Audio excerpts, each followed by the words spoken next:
A bill making appropriations for the Departments of Transportation and Housing and Urban Development and related agencies for the fiscal year ending September 30th, 2024, and for other purposes.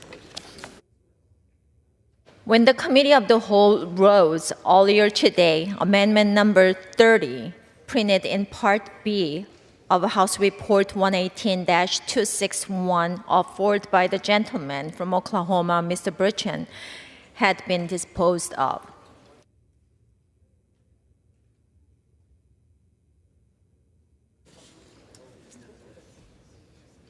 It is now in order to consider Amendment number 31, printed in Part B of the House Report 118-261.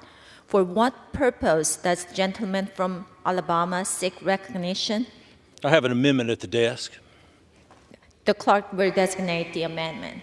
Amendment number 31, printed in Part B of House Report number 118-261, offered by Mr. Strong of Alabama.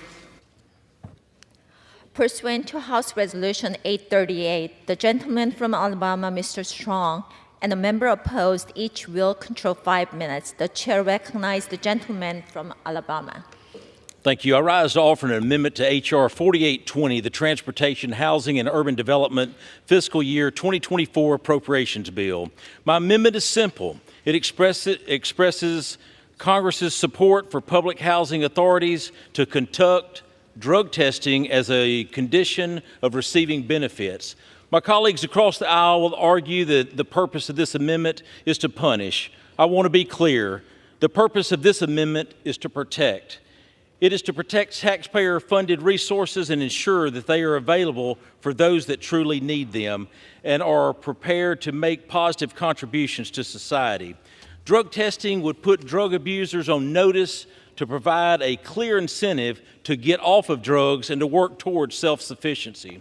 Should that be something we all support, we must have protection in place and tools to enforce them, which discourages lifelong dependency and ensure these programs are used as they are intended, as a temporary safety net for our most vulnerable and needy, not a way of life for generations. I'm under no illusion that drug testing alone would solve all of the problems of abuse and dependency that plague our welfare system. However, I do believe that any tool that helps to accomplish this goal should be fully leveraged and fully supported by Congress. Drugs are absolutely ravaging our country. It can be seen in every community. In 2020, over 37 million Americans, 12 years and older, think about it, 12 years and older were current illegal drug users. As a first responder, I've seen the devastation and impact of drug abuse on individuals, their families, and our communities.